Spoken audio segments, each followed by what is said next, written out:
আদামা উসকুন আনতা ওয়া যাওজুকাল জান্নাত। আদম আলাইহিস সালামের ব্যাপারে অনেক কথা আসছে।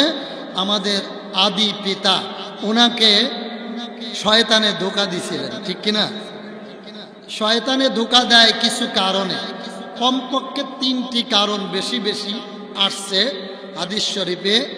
শয়তানে ধোঁকা দেয় যখন মুমিন ইবাদত থেকে গাফিল হয়ে যায়, ঠিক কিনা? মানুষের ভিতরে অহংকার আসে। মানুষ যখন পাপী মানুষের সাথে চলাফেরা করে তখন মানুষকে শয়তানে গ্রাস করে। এখন আপনারা যেভাবে এই মাহফিলে বসছেন, আপনাদের কাছে জানতে চাই, এইভাবে তো কেউ ইরি খাতেও বসে না, বসেনি? ইরি খাত বোঝেনি? ধান খাত। আমার বাড়ি যশোর। এখন আপনারা যদি আমাকে মহব্বত করেন, শয়তানকে তাড়াইতে চান, তাহলে 1 মিনিটের আমল হলো, ভাই মাহফিল দিয়ে লাভ কি যদি আমল না করেন?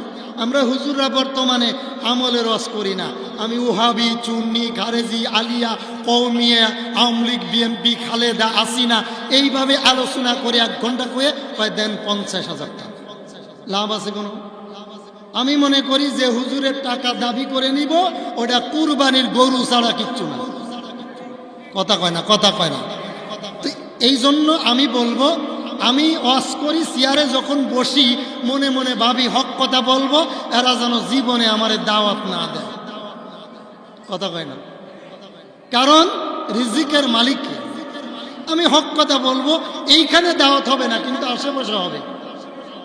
কয় তো অতএব আমিও কোনো কন্ট্যাক্ট করি নাই। হ্যাঁ, আমার একটা মাহফিল আছে সৈয়দপুর, বলছে হুজুর আপনার আগে আপনি কিছু টাকা পাঠাই দিই, আর নয় বিমানে আসবেন, টিকিট দিই।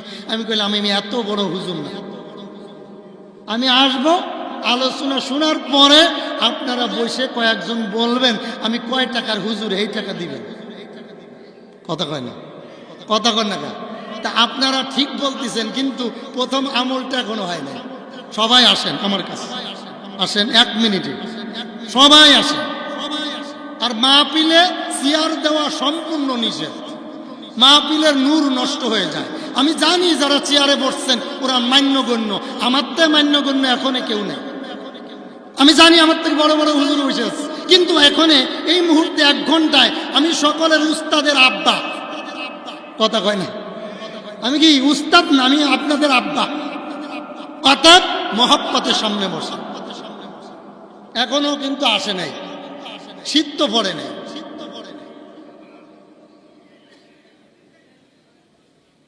কি আপনাদের আলামত? আসেন না, একেবারে সামনে, একেবারে সামনে। আমি ইরি খেতে ওয়াজ করতাম না।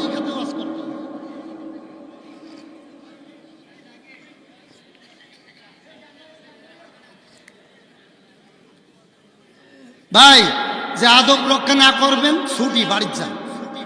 কালেকশন না হইলে আমি টাকা দিয়ে যাব। একটু আসেন, দয়া করে আসেন, অনেক ফাঁকা।